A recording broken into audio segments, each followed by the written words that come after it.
खुशबू कुमारी जिंदाबाद जिंदाबाद जिंदाबाद। खुशबू कुमारी जिंदाबाद जिंदाबाद जिंदाबाद। सुरेश यादव जिंदाबाद जिंदाबाद जिंदाबाद। सुरेश यादव जिंदाबाद जिंदाबाद जिंदाबाद। ग्राम पंचायत सिखवारा की तमाम जनता जिंदाबाद जिंदाबाद जिंदाबाद। ग्राम पंचायत सिखवारा की तमाम जनता जिंदाबाद जिंदाबाद जिंदाबाद।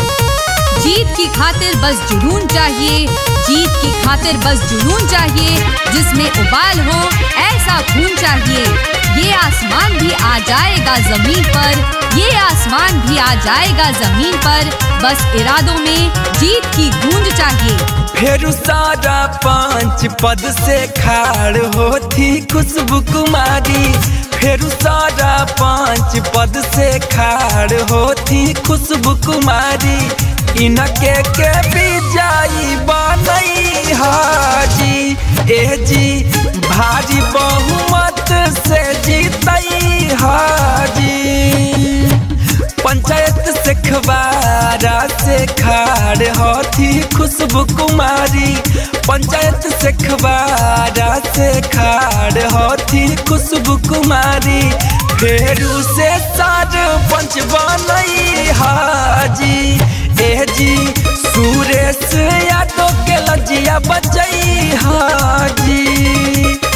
जी हाँ मेरे प्यारे भाइयों और बहनों, आपके अपने ग्राम पंचायत सिखवारा से सरपंच पद के लिए फिर से वही उम्मीदवार जो आपके लिए दिन रात एक किए, तो फिर से भाइयों खुशबू कुमारी जी को भारी से भारी मतों से जिताकर अपना सरपंच बनाए।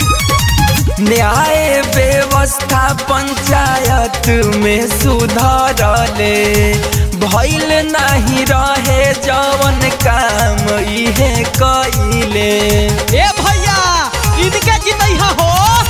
न्याय व्यवस्था पंचायत में सुधारले, भइल नहीं रहे जवन काम इहे कइले। गरीब मजदूर लोग के इहे हवे सनहबाजी, रखीला फिर से सुरेश यादव जी के मनहबाजी। खुशबू कुमारी के फिर से जितई हाजी ए जी, सरपंच के पद फिर से दिलई हाजी। ए हो चाचा, ओहो चाचा रोने कने जाइत हूँ हो, अरे इधर आओ इधर।